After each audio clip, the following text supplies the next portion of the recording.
You kind of have to feel for Arlington, Texas, right? Follow me. Okay. Dallas Cowboys, they don't play in Dallas. Right. Haven't played in Dallas since 1971. That's a long time. They were not the Irving Cowboys, and they're still not the Arlington Cowboys. Yep. The Rangers, they belong to the whole state of Texas, They do.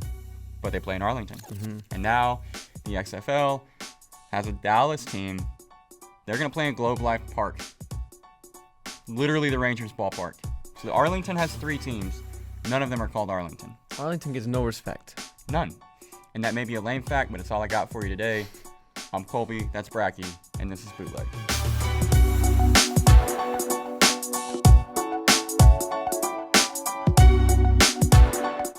All right, after 3 long weeks, we are back, officially back. I want to talk the Alliance of American Football today. I have a plan for the ultimate success of that league, or a spring football league, that I will lay on you. It's probably not what most would think. And we can also assess the quarterback transfers now that the portal is not closed, but the doors are Partially closing a bit on the closed, portal. So, yeah, all those guys are no longer just floating around in the abyss. They have come out the other side. Most of them have a new program. And I think we can probably tie that into the other National Signing Day, which is what National Signing Day has become, courtesy of the early signing period. And I'm just going to say it, with the early signing period plus like all the All-American games being December, January, by the time we get to February, I'm just kind of over it. Okay. But that was what happened this week, so I'm sure it's topical. Yes. So we'll go there. Yeah, but before we do any of that, I sent you an email this morning and you have not replied, so I just want to make sure that you... I'm going to pull it up right now. I want to make sure that we're all set on the 2-page guide I gave you for watching my dog. Well, I don't feel like I have as much responsibility as Reed. You don't. But I still need to. I need you to review it, though. Yes. No, I need. Highlight the parts that you have any questions about. Right. And yeah, Reed has watched my dog before. I guess you could call him our Austin dog sitter at this point. Okay. He and his girlfriend Amy. They did a great job last time. When I got back, Reed had made like a 90-minute montage of his weekend with Griffey. And I appreciated that. That's pretty awesome. But yeah, I know that people think I'm a little nuts, and I know it's not cool to not play it cool whenever you're talking about your pet. You're just supposed to be like, oh yeah, they're great, don't worry about it. But I don't really care, because watching Griffey, that's some serious shit. That's why there's a guide. Yeah. Okay, and at least you guys got an emailed guide, because used to I wrote the whole thing on notebook paper, which was probably way harder to read, and. That's my little dude. He's been with me from our god-awful apartment in Tahlequah, Oklahoma, to the middle of freaking Country Club Plaza in Kansas City, which I'm sure blew his mind. And then, now all the way down to Texas. Essentially what I'm saying is I hope I'm never in a situation like the little Batman scenarios where there's like my dog and an actual human hanging off a ledge, and I have to make the choice to save one, because I feel like the humans are not going to be super pumped about the way that turns out. I would probably not leave this much detail for Hank, but Olivia would. So she would have me. She would have me covered, right? Olivia gets me. Yeah. No. Exactly. I'm just like, here's the dog. Take him out every now and then, and here's food and water. Yeah. Yeah, but I think... But it is good to have this. You know my dog well at this point. I think you understand why there's that many directions. He's kind of a quirky little dude.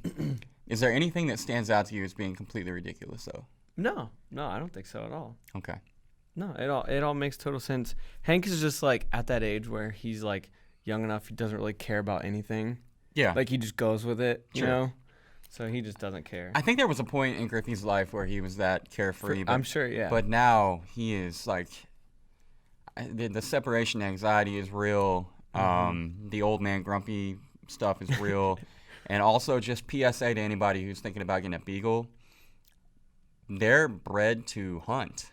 And if you live in the city, they can't really hunt. Nope. So Griffey's prey is a little orange ball that he will track incessantly, and I'm sure my neighbors hate him, but sorry, it's my dog. Yeah, gotta deal with it. All right, well, Reed's going to San Antonio on Saturday, so most people have like one dog sitter that they get but not me. I have like a starting pitcher and then a bullpen. So you're in the pen. Keep your arm loose. You never know. We'll be ready to go. You might get the call. We'll be ready to go. Okay, that's probably enough about my dog. And this is a football show, so we should at least acknowledge that the Super Bowl happened. Allegedly. NFL, yeah, allegedly. I mean, the NFL season ended with kind of a thud on Sunday night. A game so boring that I didn't even originally write it into today's run of show because just kind of was, by the end of Sunday, I was over it. Like, I did watch the highlights after the game, but I don't know. I mean, there's the Todd Gurley didn't get on the field enough storyline. That's pretty weird. McVay's still saying that he was healthy, which then would mean that McVay's not very smart, and we know that's not true. So I know there's more to that story, but apparently no one's ever going to know what it is. I don't know why he just wouldn't say he was banged up, so people just stopped asking questions. Literally, it's all he has to say. He was good enough to play. He just wasn't 100% himself. Yeah, exactly. Yeah, but instead, so that's more annoying to me than interesting because like if we're gonna play that game, then I don't know what to tell you. Sony Michel rushed for 94 yards in the game's only score, but did not win the MVP. I feel like if he had 7 more yards, then he would have had 101. It was funny. We watched the game together, and we were talking about who could be MVP down the stretch. And I never even heard someone mention Edelman, but it makes total sense. I don't think I said it out loud. I texted a buddy of mine as a joke in like the second quarter when nobody had scored. And I was like, if the game ended now, I guess you have to give it to Edelman because he like caught a pass. Yeah. And then lo and behold, he ends up winning the MVP with 140 plus yards. But now everyone's just mad because he hasn't apparently been banned for life for pets. Oh my gosh. That was an awful take that people were like, cannot believe the NFL is celebrating this guy and giving him an award. Well, it's an awful take. I didn't even know about it, and then you texted me about it, and I was like, that's really a thing that people are going with. And now it's like a lynch mob. Like everybody, it's got momentum. Now everybody's on it. Do you know what the drug was? No, I don't think anybody knows what the drug was. But like I said yesterday, it's not like the dude is shooting Diana ball up his ass. Right. Like he's 5'10", $185. Yeah. Like he's not the fastest dude on the field. He's just, I don't know, just gets open and he makes big plays and he's Tom Brady's security blanket. And you know what? Are we gonna? If Tom Brady would have won, I mean, you could say the same stuff. He's a cheater. Yeah. Allegedly a cheater. Because I think that stuff was kind of. No, people love Tom. I mean, Disney had to throw Tom in the "I'm coming to Disney World" celebration. He got to with go. Julian. He went. He did go. They had the Star Wars sword fight. You're right. That's up with that? That's a bunch of crap. Yeah, dude. it is a bunch of crap. That's what I'm saying. You should not be. I'm sure Edelman didn't mind. No. His mission in life is to be Tom's best He literally friend. is obsessed with Tom Brady, so. I wonder if the supplement that Edelman actually got in trouble for was beard grow. You know, because he had a pretty gnarly beard going on. A lot better than what it was. I'm not hating. I'm jealous. I've tried some beard growth supplements because I wish I could have cool facial hair, and I'm not engineered that way. So if that's what it was, it's a really cool beard. Yeah, I'm here for it. What else? The same people that are mad at Edelman are also mad at Adam Levine for taking his shirt off. So, my grandma's not among them. She liked Grandma it? called me. I talked to Grandma 2 days ago. She called me and asked me, among other football-related questions, she asked me why everybody was mad about the halftime show. And so I explained to her that it was because he took his shirt off. Yeah. And then we had a conversation that I'd like to never have with my grandmother about how Adam Levine doesn't need to be in trouble for taking his shirt off, and would people be mad if he was at a public pool with his shirt off, and are those parents going to take their kids to the beach? And what I really took from it was just that my grandma didn't mind seeing Adam Levine with his shirt off, which I could have done without. To me, it was just like, like the Twitter thing, weird flex, but okay. Yeah. That's what it was like. Yeah. It was like, it was a little weird, but I'm not going to be offended because guys can take their shirts off. It was just.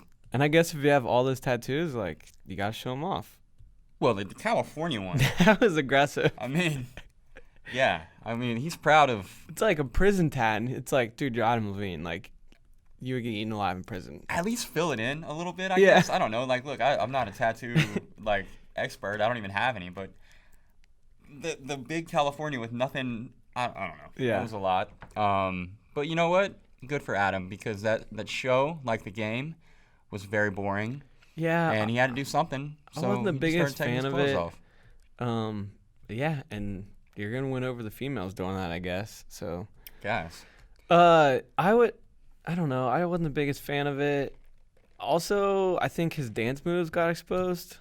He's not a great dancer. Not a great dancer. He just kept doing like a weird little thing right here. I don't know. Well, and really his like rise to popularity is due in large part to the voice. Mm-hmm. But he has the benefit of just having to sit in a chair the whole time. Right. He doesn't dance. It's pretty easy to look cool in a chair. Yeah. He just puts his feet up. Right.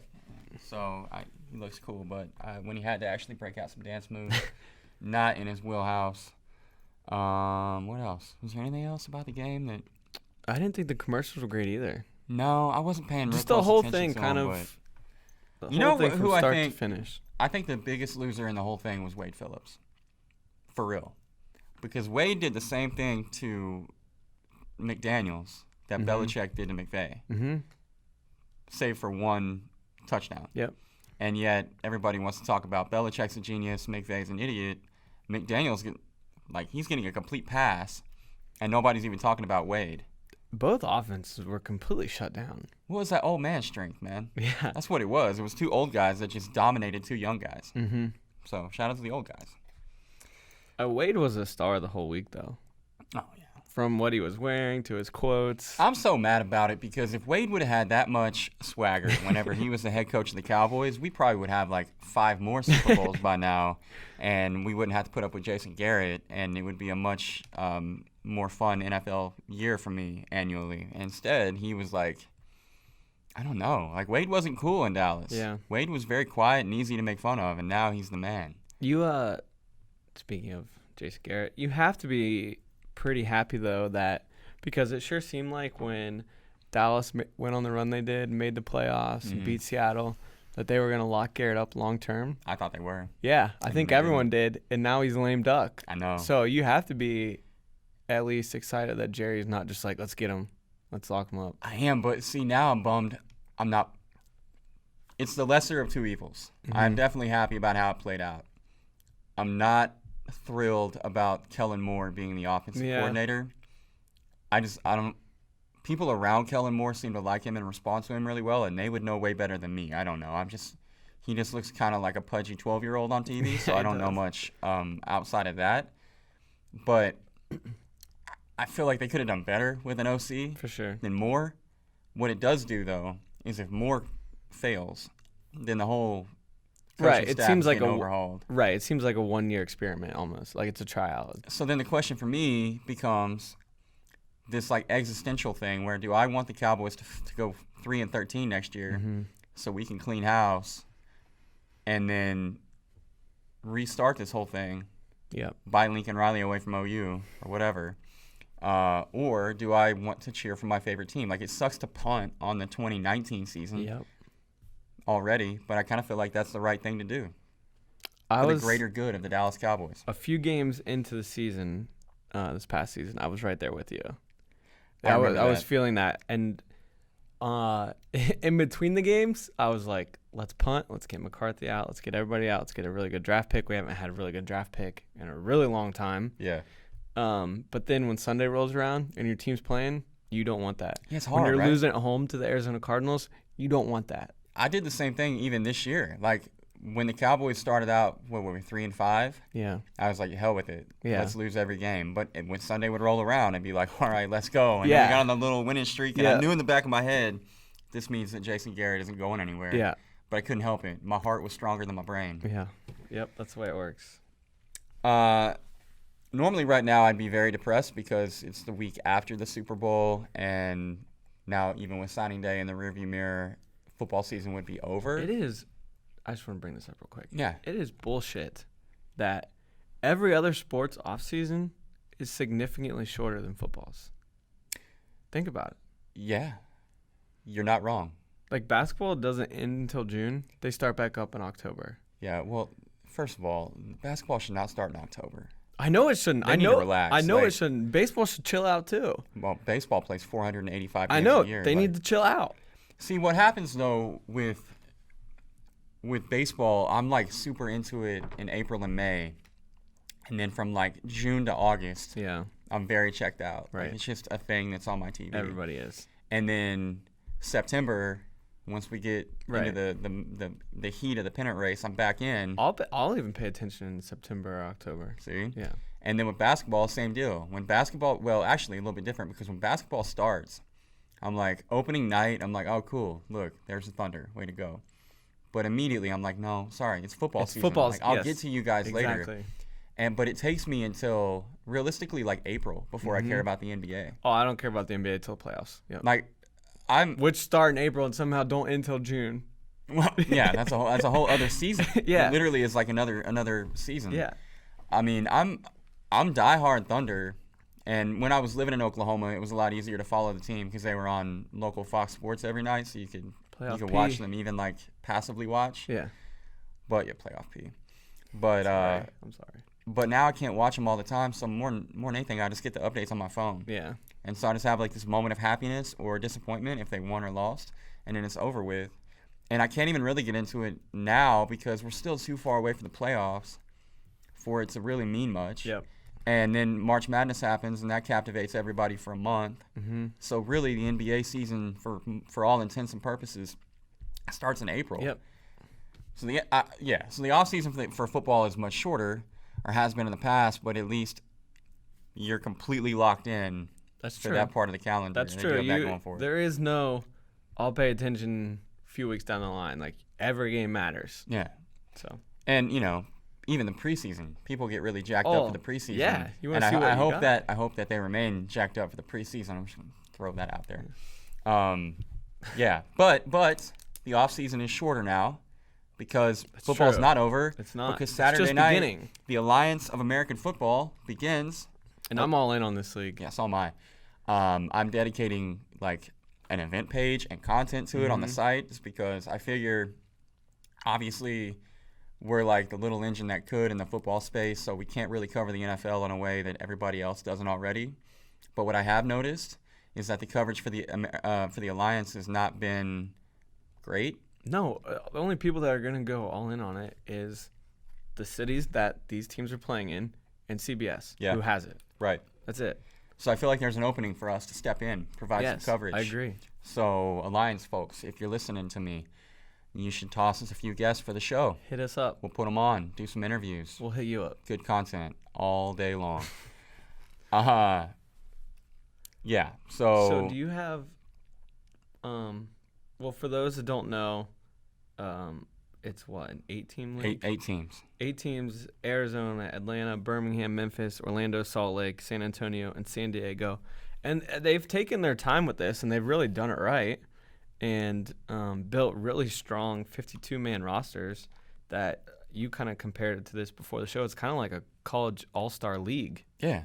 Like, all of these guys, you look down through the rosters, and if you're a college football fan, like, you were going to recognize a ton of names. Absolutely. Because these guys were very good in college, and whether it was measurables or maybe just a little slow, whatever it is, just didn't become all pros, which is very hard to do.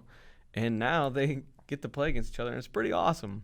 And look, the measurables are a lot of the reason that a lot of these guys are not in the league. Mm-hmm. I mean, Scooby Wright, for example, plays for the Arizona team. Loved him in Arizona, but he ran a 4.940. Right. So you can't really run a 5 flat and play linebacker in the NFL. Mm-hmm. And then we were just talking about Bijan Jackson from Arkansas. He was a dude in college, but he weighs 230. Yeah. So it's kind of tough to play a 3 technique at 230 in the NFL.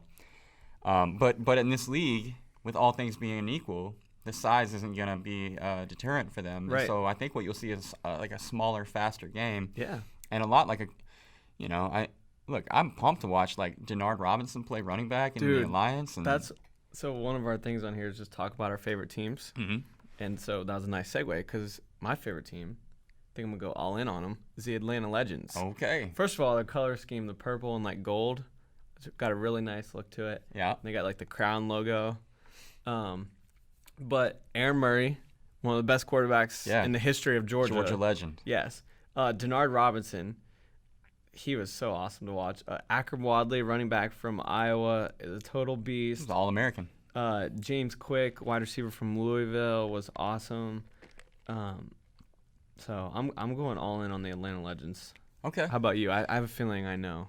But. Well, it's a brand new opportunity, right, to just hand pick a favorite team. Yes, like it the is. last time that I chose a favorite team, I was like in the first grade. Yeah, same. So I'm trying to take my time with it and choose carefully because I don't want to get stuck with a franchise that none of the rest of my teams ever win a championship. With the loser, yeah. It'd be really great if I could like pick a team that wins a championship, kind of like people just like pick the Warriors. Yeah, like how people are. There are so many people that are just like they live in Northwest Arkansas and they're a fan of the Yankees, the Warriors, and the Patriots. I'm like, oh, cool. I don't respect that. No. But in this case, Me either. I am trying to, take an inventory of the roster and choose wisely.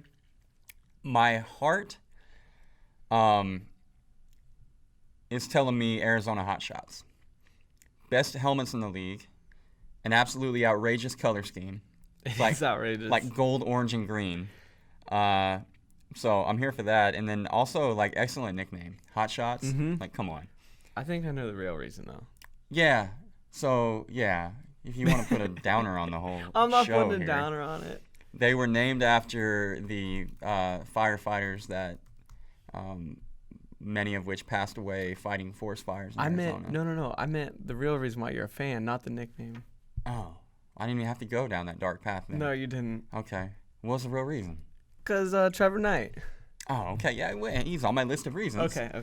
Yeah, Trevor Knight is the quarterback, which could be really one of two things. It could be awesome or it could be a colossal failure. Yep. If we get Sugar Bowl Trevor Knight, watch out. The hot shots are going to be hot. Yes. If we get every other game that he played at Oklahoma Trevor Knight, then maybe not so much.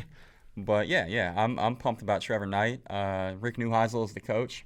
Love Rick. That is awesome. Yes. Yeah, loved him. Rick is awesome. Love him on the first team on Sirius XM Radio. He's really good there. And I already mentioned Scooby Wright playing linebacker. He's one of my favorite college players of all time. He was really cool. So yeah, heart is telling me hot shots, but my head is telling me San Antonio. The Commanders. Great helmets, by the way. I'm not so sure about their colors. They got a weird like maroon and red thing going on. That kind of. It's a weird clash. Former Cowboy backup to the backup, Dustin Vaughn, I think, is going to end up being the starter, and if not him, probably Marquise Williams out of North Carolina. David Cobb, former Gopher, and TCU's Aaron Green are in the running back room. Wide receivers, they've got the old Houston legendary quarterback Greg Ward Jr. That one's really interesting to me. He was electric. And Mikael McKay, too. That guy was a dude at Cincinnati that I thought would play on Sundays. So they're really strong both at running back and wide receiver. And they may have an all-OU starting cornerback situation with Zach Sanchez and Jordan Thomas.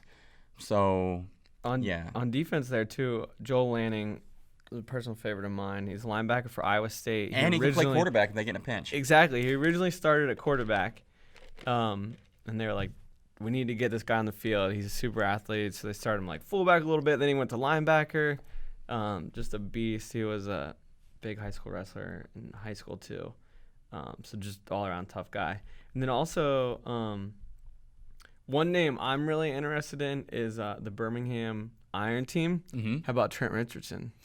Yeah, I want to believe. I want so bad to believe, but I feel like it's just going to be more of the same. But maybe not. Maybe Trent is going to be old Trent. How about the Memphis Express, the quarterbacks Christian Hackenberg and Zach Mettenberger? So I was actually my next question was, what team do you think will actually be the best?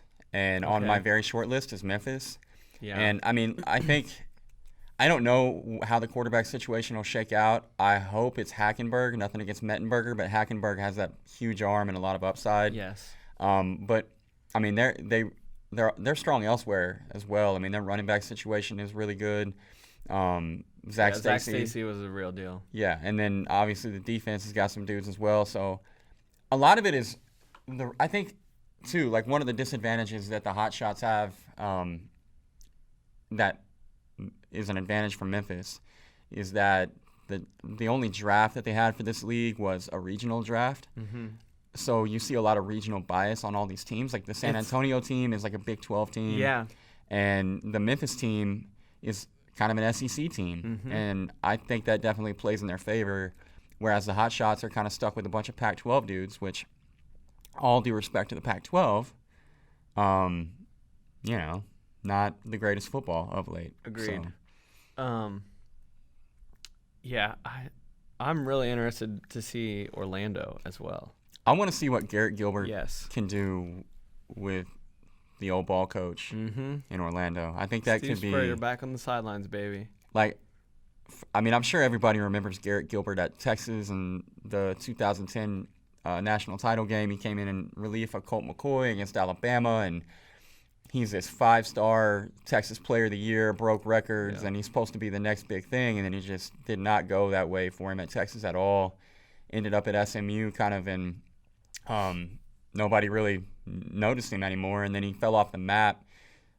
Got in one game this year for the Panthers, played in the finale, and so he's had some good luck of late, and I think that maybe we get old Garrett Gilbert playing for Spurrier. I know what I was going to say. I like the regional draft idea because you build, the fans in the area are going to be fans of these guys in college. Yeah, definitely. So they're going to want to cheer for them. It can really build strong fan bases. Yeah. So that's a really cool aspect of this league that a lot of these kind of startup leagues before them didn't have. Who is Austin Allen? He's on a team, right? Yes. He is the Salt Lake Stallions. I'm not sure how Arkansas quarterback Austin Allen from Fayetteville, Arkansas ended up in Salt Lake, but also Matt Asiata on that. Asiata was he's a dude, not just in college, but with the Vikings for a minute too. Yes, he was legit NFL running back. Okay, well, yeah. So I'm pumped about the Alliance. San Diego Fleet. I also really like their helmets. They got the Fleet on one side and the numbers. The Fleet do have a good thing going with the uniforms. I don't know. Not the best quarterback situation, though. No, the quarterback situation's poor. And, I mean, again, my deal is I'm torn on, do I cheer for a random team like San Diego or Arizona, or do I choose a team that's more local that I can actually go drive to watch, we can actually drive to cover? We're going to try to get down there to definitely. some San Diego we're definitely games, going right? down there. Yeah. San Antonio games? Yeah. I would love to go to a San Diego game, but I think San Antonio might be easier. Well, when they play in San Antonio, we will go. Absolutely. We'll be there for them. But I think that I'm going to, for my favorite team, I'm choosing neither Arizona nor San Antonio. I think I'm going to keep all my favorite football teams in Dallas. Okay. Because yesterday, it was announced that my man Bob Stoops is going to be the head coach and general manager of the Dallas XFL franchise. I wish they had nicknames on these teams. We'll get there. Oh, okay. I don't know it. I'm just saying eventually we'll get there. I do have some suggestions for them, though. Perfect. I think that playing in the Rangers ballpark, they should do something like the Ranger Maverick thing. So maybe the Sheriffs. Maybe the Dallas Sheriffs. Or maybe the it's pretty much all I got. Okay. Dallas Sheriffs. I'll workshop it. Yeah, we'll work on that. The XFL should be getting buried by the Alliance because the Alliance leapfrogged them and launched their league a year earlier. Yep. So Oliver Luck and company have had, I don't know, they haven't had the publicity that the AAF has had, but I'm sure that it'll come, and they have to love the timing of the Bob to Dallas thing because it happened days before the Alliance season began. I mean, getting Bob Stoops is pretty big. Yeah, but so, okay, and that kind of brings me to my point about spring football. What I don't get is how the Alliance and the XFL are going to coexist when it's basically the same concept at the exact same time of year. And it's not about competing with the NFL, or at least it shouldn't be about competing with the NFL because you're not going to get luck. But why compete with anybody? Right. Because the Alliance has 8 teams. Arizona, Atlanta, Birmingham, Memphis, Orlando, Salt Lake, San Antonio, San Diego. You already listed those off. The XFL is also 8 teams. Dallas, Houston, L.A., New York, St. Louis, Seattle, Tampa, and Washington, D.C. There's no crossover either. No. Yeah. No, they don't share any cities. Right. So why not just get in a room, workshop out your differences, and launch a 16-team league that plays in the spring and doesn't compete with anybody? I love it. I just feel like going into it willingly knowing that there's a competitor that's going to be doing the exact same thing is basically volunteering to accept diminishing returns for your league. And we've seen spring football leagues fail over and over again. So I think there's a path towards success, but I don't know that it's beating your head against one another and trying to do the same thing. And here's the deal, too. If I'm the Alliance, I have all eyes on me this year just because we launched first, and and that's great, but I'm especially interested in partnering with the folks over at the XFL on a larger, more legit league, because the XFL, quite frankly, they're going to end up being the more compelling of the two leagues, I think. Because first of all, they already have a head coach to rival the biggest name that the Alliance has, Bob versus Spurrier. Yep. And then more importantly, the XFL has made it clear that they're willing and interested to take guys that the Alliance, the NFL will not. And in particular, I'm talking about Trevor Lawrence. So Tom Brady's agent, Don Yee, wants Lawrence to skip his last 2 years at Clemson. He's going to get him a deal with Adidas. And then he wants him to play in his new league, which is the Pacific Pro League, which apparently starts in July. I didn't know anything about it until I was reading this article. Never heard of that. Side note, if you're Lawrence and you're really taking the advice of an agent whose quarterback is the greatest of all time but is paid less than 15 other quarterbacks in the league right now, that may not be the greatest idea. But what I do know is that if a league like the XFL makes it easy for a rising sophomore or junior to go play in their league and make some real money before they go to the NFL, that is going to pique the interest of fans. Yeah. Much as I can sit here and wax poetic about being jacked up to see Josh Johnson and Bishop Sankey play with San Diego, I think we both know that that's a bit of a reach. But, at the same time, you and I really are interested in stuff like that because we're a little deeper in the weeds with this game than the casual fan. Mm-hmm. But, dude, Trevor Lawrence in Dallas with Bob Stoops? Absolutely. I'm legit into that. Like, that's a better coach-quarterback situation than I've got with my NFL team. Well, also, too, more eyes are going to be on the XFL because of what they did in the past. And Vince McMahon kind of knows how to promote something. And they also have the larger markets, which I don't pretend to know the strategy behind that. I'm sure the Alliance had a reason for pinpointing markets that don't have an NFL team. And the XFL was just like YOLO, which, I mean, I can see both sides of that, but why not just have the best of both worlds? Yep. Throw them all together. So if I were the czar of spring football, my first move would be to get Ebersol and Luck and Bill Polian in a room and figure this thing out for real. Because the USFL worked. Mm-hmm. I mean, there's plenty of evidence. That 30 for 30 was a great look at how the USFL should have worked. For that matter, the XFL should have worked. And the XFL had some problems, but the main problem was that they overextended. I think there's a place for spring football in the U.S., especially now. I just don't know that there's going to be an appetite for redundancy. Yep. So agreed. That's my big plan. I would love for the Alliance Conference and the X Conference. And then let's play it out. 16 teams from February to late April. Yep. Take us to the NFL draft. Have your championship right before the NFL draft, and then boom, we're back to the NFL. There's no competition at all. Let's go. Is there anything that I did not mention about the Alliance that you would like to point out before I segue? Well, I just learned that Matt Sims, not Aaron Murray, will be the starting quarterback. Oh, really? So how does Matt Sims beat Aaron Murray out? I don't know. Whatever. Split carries between Denard Robinson and Akram Wadley. I'm still here for. Yeah, heck yeah. I didn't really have much on signing day just because there wasn't a lot new that happened. George Pickens flipping from Auburn to Georgia is the biggest news of the week. But again, I mean, if you know Gus Malzahn and you've talked to commits, then you know that his name just doesn't come up as a factor one way or another for them, and you also know why.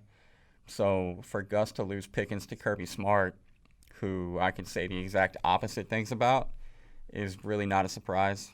Never mind the opposing trajectory of the two programs, where Auburn seems to be trending downward and Georgia's at the top of the world right now. I think that makes it even less surprising.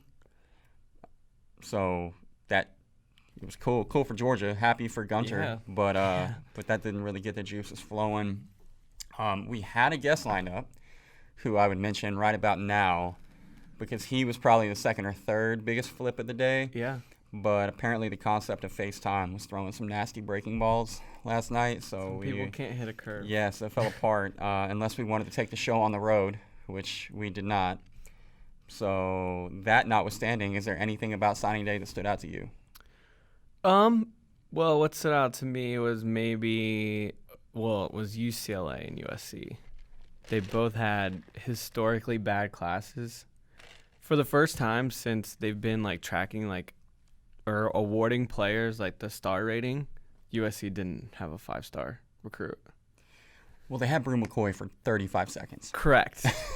And then Texas officially announced him yesterday. Yeah, saw that. And then UCLA, I saw Stuart Mandel tweet this, but the one guy that they were hoping to sign yesterday took a preferred walk-on spot at Washington instead of going to UCLA. No way. Yes. And now Chip Kelly's angle is I'm being selective. And it's okay, man, but this is the worst class you guys have signed in decades. And it's what is going on? So that stood out to me. Being a West Virginia fan, it was a little surprising that we kept every single person we signed in December. So all 16 decided to stay on. Mm-hmm. They didn't want out, which Neil Brown said if they wanted out, he would have let them out. And then you signed 3 more. So I feel good about keeping everybody. There was one omission. There was one omission who got away, but I don't know. Maybe you can help me understand this. Darnell Wright, top 5 player in the country from Huntington, so just a few hours away. Holgerson spent 0 time, 0 effort, 0 anything trying to get this guy, and Neil Brown was like, screw this. When I get here, I'm going to make a hard push. Yeah. And we literally finished second in about a month window of recruiting. And he literally said it was he made it hard to say no. And it is man, all it took was some effort, and we were second, to Tennessee, and Alabama was in the mix, and Ohio State. All the big dogs were in the mix for this dude. Yeah. And you just think if we were able to foster that relationship for a few years, he's probably staying at home. Yeah, I mean, I don't know. We've talked about the Dana recruiting thing. He hates it. And yet he stays in college. I mean, Dana could probably get an offensive coordinator gig in the NFL and just not have to do that anymore. And it's crazy, too. The Athletic did a piece re-ranking, the class of 2014, I think it was. And West Virginia would have finished 15th when they originally were 40-something. So he hit on guys. Yeah. But he didn't like doing it. And he didn't build staffs that liked doing it either. There's all kinds of stories coming out now that it was really unorganized when he was there, and it was just a mess when kids got on campus for the most part. And he even had a quote yesterday at his Houston press conference, I'm just glad recruiting's over now. Pretty much verbatim that. So see, that's crazy too, because it really should never end. No, recruiting is not over. Right now, you should be heavy into that 2020 If you class. look at all the schools' Twitter accounts, they're making some kind of graphic 2020, you're on deck. Yeah.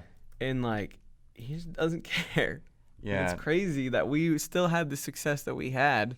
Well, look, I think Dana's a genius coach. I think he's a great play caller. Mm-hmm. I think he's good at, once he has the guys in there, especially the older guys, I think he's really good at relating to them.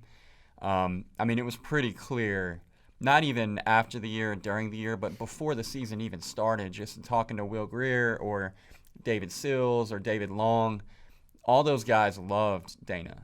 I mean, there was a very genuine, very genuine relationship there between those guys, and so I just think that he spends so much time with the guys in the room that he doesn't feel like spending the mental energy on guys that aren't there yet. Yeah. And I think too he gives up too easy on, Wright being a perfect example of a kid where he probably just looked at it and was like, we're never going to get him. I don't want to spend the energy on him.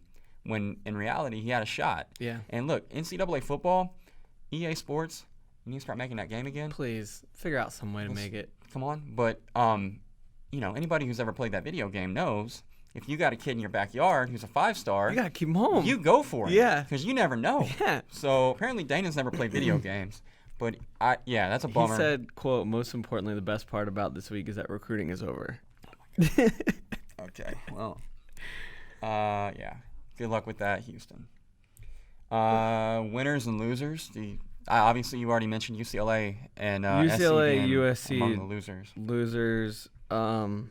Georgia definitely a winner. Florida a winner. Florida State loser. They lost a quarterback, a 4-star quarterback recruit they thought was in the bag to Maryland. Like what? Dude, I have them on my list too, and it's sort of incomprehensible because the Noles have now gone 2 consecutive years without signing a single quarterback. And they had Sam Howell committed. He flipped to North Carolina in December. Mm-hmm. And then to your point, they tried to go after some backup plans and whiffed on those as well. The class is ranked number 19, which, whatever, that's not terrible. But a 2-year gap at the quarterback position. Well, I think you also couple it in the fact with DeAndre Francois now off the team. James Blackman was in the portal. You got to assume he's now going to remove his name because he's going to be the starter. There's nobody else. Right, exactly. So I think that's why I kind of picture them as a loser too. And also, one of the players West Virginia did sign yesterday, Jordan Jefferson, a 3-star defensive lineman out of Florida. Apparently, the night before signing day, Florida State came in super late and was like, "Just sign with us," and he was like, "No." But like you're getting turned down by kids to go thousands of miles away to West Virginia. And that just doesn't happen at Florida State. Right. That's what I'm saying. That's my point. It's like, man. Some other winners I had on my list. I had Florida as well. The Gators went from that 15 to 20 range in December to a top 10 class, thanks in part to Chris Bogle flipping from Alabama and former Oklahoma commit R.J. Henderson at wide receiver. R.J. is a guy that I think has potential to be a really nice piece. He just kind of fell out of the Oklahoma class, but that was way more about the simple fact that he's not Jaden Hazelwood or Theo Weiss, and far less an indictment on his potential to make a reasonable impact. I have Alabama on my list. Yeah, 2 of their guys flipped yesterday, but for one thing, they replaced Bogle in a roundabout way with Sofshire, who was an LSU guy. And they still signed for them. They signed 24 of the top 300. That's the most ever, right? That's a record. Somehow, like, Rivals still has Georgia as one. I mean, look, Georgia has a great class. Right. They had a big day. I just don't see how you can literally sign a record number of top 300 guys and not be the number 1 class. Recruiting services. Yeah. I'll tell you. Yeah. So, I mean, Alabama, again, is a winner. That gets old. Ole Miss. They had a great day yesterday. Great day. You got to put them on here. I still don't really understand the appeal of playing at Ole Miss relative to who they're always competing against, because they're always going after these kids that are – I mean, Jerrion Ely is a great example. Everybody thought he was either headed to Clemson or Major League Baseball, and then he goes to Ole Miss, which I'm sure that they're probably still not out of the woods on the baseball deal. I'm not exactly sure what the details are there, but for Jerrion Ely to go Ole Miss over Clemson was a surprise. And they also got Lakia Henry, JUCO linebacker, who Arkansas desperately was looking to add to their defense. And, I mean, most everybody I talked to in Fayetteville thought that Henry was going to be a hog, and then Ole Miss was able to keep him out. So and then they got our man Latarius Cox, McGill Tulin from Battle on the Border, who he was actually a beast in that game. He was a beast. He was originally committed to Tennessee, and he flipped. He's a 3-star, but he was really impressive in person. Yeah, I mean, for him, the reason that a guy like that is a 3-star, if you watch him play, it's obviously got nothing to do with what he's doing on the field. It was all about measurables for him. He's not a real tall kid. So yeah, that's a great get for Ole Miss as well. And I didn't have. I mean, you like I said, you already named it with Southern Cal and UCLA on the list of losers. All I had was Florida State because again, you go 2 years without a quarterback prospect. That may not hurt this coming up year with Blackman, but you got to think, a year and 2 years, 3 years from now, you're going to have a hole at that position. That said, the problem that they'll have in the quarterback room is one that can be solved through the transfer portal. Yep. You like what I did there? How about that transition? That's a nice transition. And now we're talking transfers. Where do you want to start with that? You want to? Well, we've already done quite a bit of content, both on this show and on the site about transfer quarterbacks, from Kelly Bryant to Justin Fields to Tate Martell. Fields and Martell are both petitioning the NCAA for immediate eligibility for very different reasons. I expect Fields to win and Martell to lose. Agreed. But, if Martell wins, then we have a brand new topic, because Martell winning that petition would open the floodgates for guys who are at a program with a coaching change. Yep.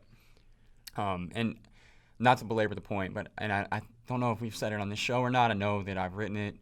The deal with Martell is he wants to transfer. He wants the waiver because of coaching turnover. Mm-hmm. But he was at a program where there really was no coaching turnover to speak of. Urban Meyer retired, allegedly, and his replacement was literally Tate Martell's position coach. Yes. And offensive coordinator, and a guy who was the coach for Ohio State during Meyer's suspension earlier in the year. So that was like the least turnover you could ever possibly have. It's grasping for straws. It's just trying to get on the field immediately. Yeah, and I mean, look, I get it. More power to him, and right. if he wins, that's cool. But if he wins, all that means is that every other coaching change that is more intensive than that, and you'd have to imagine that'd be virtually every coaching change. Well, it's like the Brew McCoy thing.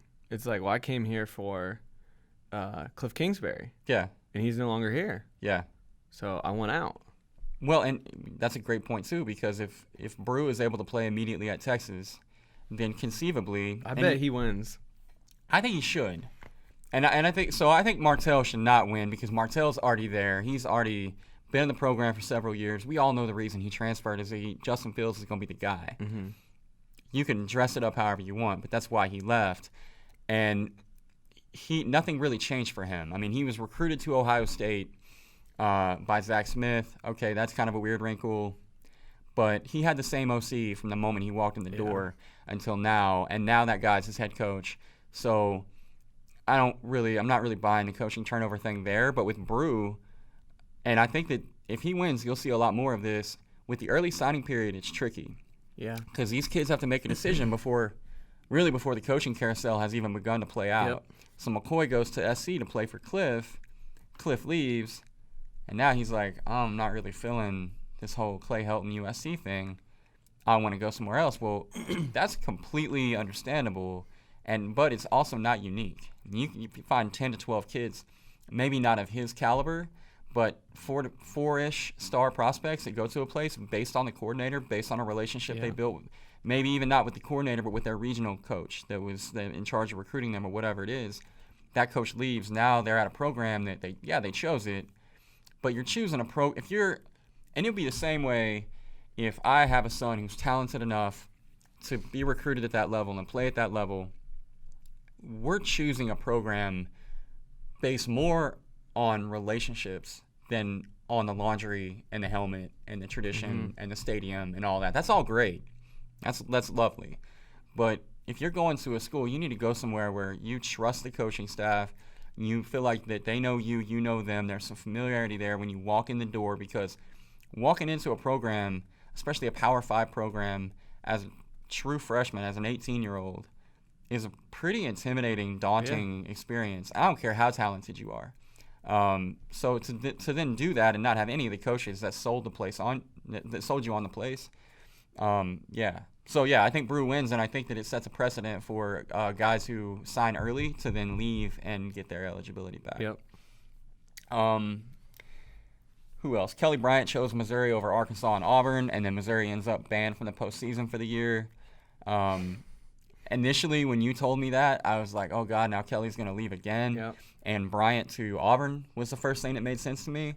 But then he announced he was staying, and for a guy who's clearly less concerned with adding jewelry to his collection and more concerned with auditioning for the NFL and staying healthy for the NFL, maybe not having a postseason actually plays in his favor.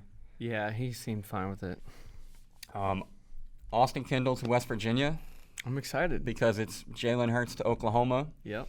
Obviously, OU fans are all very excited to get Hurts. Hurts is a big name. He's the former SEC Offensive Player of the Year. He's the national champion. He seems like he'll be the next guy, transfer to Oklahoma, blow up, win the Heisman, whatever.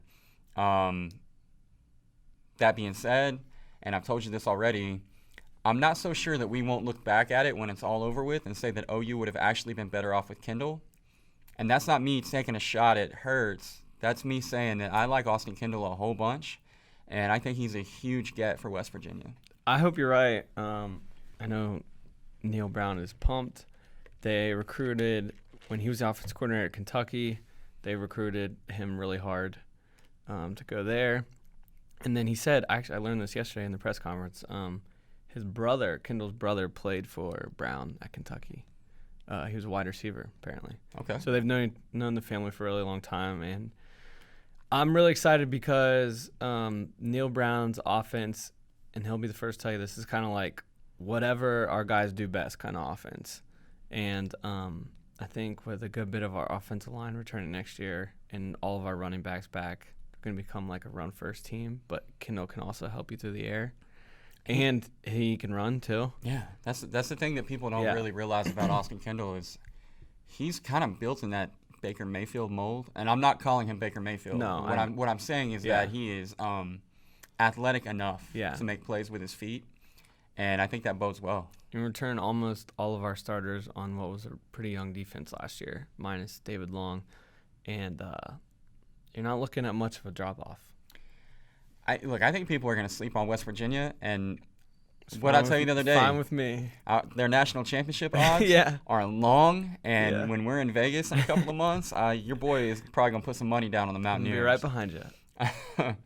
All right, is there anything that I have omitted or forgotten from this conversation? How you feel about Ben Hicks? We talked about West Virginia's new quarterback. Now you get your Arkansas. Yeah, I mean, look, I want to come in kind of light here because I don't want to be labeled the Ben Hicks hater. Mm-hmm. All I will say is that Ben Hicks to Arkansas makes sense because he knows the Chad Morris offense. He ran it effectively at SMU. There's a lot of comfort and familiarity between him and Craddock and the entire staff, really. Yeah. So it makes a ton of sense for them. I do think if Missouri would have lost their postseason eligibility earlier in the process, that it would have been Kelly Bryant to Arkansas. And if I have to choose between Kelly Bryant and Ben Hicks, I would prefer Kelly Bryant. I also am not so sure that if Shane Buechele had not entered the portal a little earlier than he did. And look, Shane Buechele's situation makes a lot of sense in retrospect, and I didn't really realize it at the time. But basically the deal he's worked out with Texas is that he's going to stay through the spring and graduate, but he's not going to be part of the football team. But credit to Tom Herman and that staff, they're going to honor his scholarship. So he'll be on scholarship at UT, but he's not going to play, and then he's going to transfer out in May and go to his next program. And that's great, but the timing did not work out well for Arkansas because I think Buechele was a great fit for that offense. And with Hicks there now, they're not going to bring Buechele in and create a quarterback competition between those two guys. Though that may be the smart thing to do, I just think that Morris's loyalty to Hicks will prevent him from doing that. And, the other deal is the transfer portal, the transfer game in general is a little tricky because you don't want to – and, I mean, Lincoln Riley is he's leaning out over the ledge on this deal because you don't want to become known as a coach who just brings in transfers.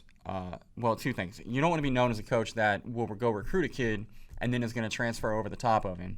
And that's where Lincoln is kind of – And I think that's – you can't fault him for bringing in – first of all, Bob brought in Baker, and awesome. Lifelong Oklahoma fan, and, Cliff Kingsbury's bad. Yeah. Whatever. But then you bring in Kyler Murray over the top of Austin Kendall, and then Kendall finally gets his opportunity, and you bring in Jalen Hurts over the top of him as well. Now we're getting some gray area where it might become more difficult to recruit. Right, and that's you correct me if I'm wrong, but Kendall was the first quarterback Lincoln brought in to Oklahoma too, correct? Yeah. So there was an article that came out in a Morgantown paper with Kendall's dad, and Lincoln's had texted him something like, if there's anything we can do to help you guys, let us know. And he's like, okay, well, you can let us go. You can give us freedom. He's like, we believed in you and trusted you and sent our kid halfway across the country in you. And he's done everything you've asked for 3 years, and all you've done is recruit over top of him. Yeah.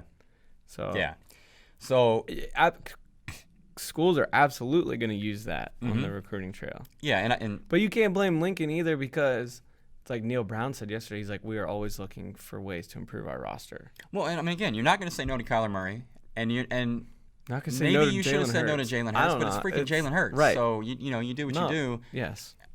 the thing for Lincoln that'll be important, and eventually I'll make it back to the Arkansas point, but the thing that is going to make it, the thing that's important for Lincoln is Spencer Rattler has to work out. Mm-hmm. Like this year with Jalen, that's great.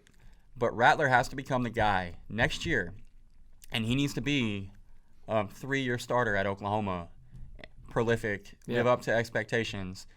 So you put a little distance between yourself and back-to-back-to-back transfers. Yeah. Now you have a guy that came in. This was my guy. He stayed here. You could be the next Rattler. Right. So I'm a little weary about what they'll be able to do at the quarterback spot in the next couple of classes. Mm-hmm. But if they can put some distance between themselves and this little run of transfers, and shit, I mean, if Jalen wins the Heisman and Oklahoma goes to the playoff, you're gonna have a real hard time criticizing that move either. Oh no, I don't think we really should criticize it. It's just something to keep an eye on. Yeah. As we move forward. So back to the Arkansas side of it, though, the other thing that you don't want to become known as is a coach who takes a kid like Ben Hicks from the transfer portal in January, and then lo and behold, a new shinier object becomes available shortly thereafter. Yeah. Now you bring in Buechele, and you got two guys who left their program because they weren't the guy, or in Hicks' case, because he wanted to play for a larger program, whatever the case may be, and then you put them head-to-head, you're going to have a really hard time getting another high-profile transfer later on because anybody you're up against, you know, in the case of, let's say Buechele, for example, if it's Arkansas and TCU going after Shane Buechele, Gary Patterson can always say, you could go to Arkansas, but you have no guarantee that they're not going to bring in another guy after you make that decision. So I think that's something that Morris and company would want to be careful about. I don't think there's even a remote possibility that they bring in anybody else at this point. Yeah. I think it's going to be Hicks' team in the fall with KJ Jefferson to follow. And that's also a good deal too, because when you get a guy like Hicks in that knows the system so well, and you know he's a one-year guy, you can really invest Hicks' time in trying to help coach up KJ and get him ready to roll next year. Transition. Yeah. So. Agreed. So yeah, I like Hicks in what he provides in terms of experience and familiarity. I don't love him as a player. I think at SMU, I think his success was more a product of Cortland Sutton and Trey Quinn and Craddock and Morris than it was that he's just a really good quarterback. And at Arkansas, they did just sign a fantastic wide receiver class. Yeah. Headlined by Trey Burks, but Trey's a freshman. All those guys are freshmen, and I don't think that they're going to make a huge impact right away. And there is no other Cortland Sutton or Trey Quinn on that roster anywhere.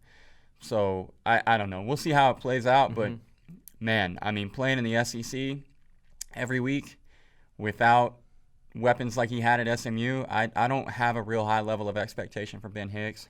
I'm hopeful, but I'm not very optimistic. Yeah. Okay. So that's that. Cool, man. Well, I mean, aside from you not killing my dog this weekend, I really don't have anything else. I will not do that, I promise. Don't forget to rate and like and share and tell your friends. And if you have, guests that know how FaceTime or Skype works, hit me up. I'd love to have them on the show.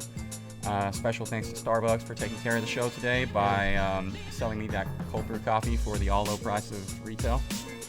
Yeah, really appreciate that. That was really they stepped up to the plate in a big way. Most importantly, however, do not forget that the key to running the bootleg is doing it naked.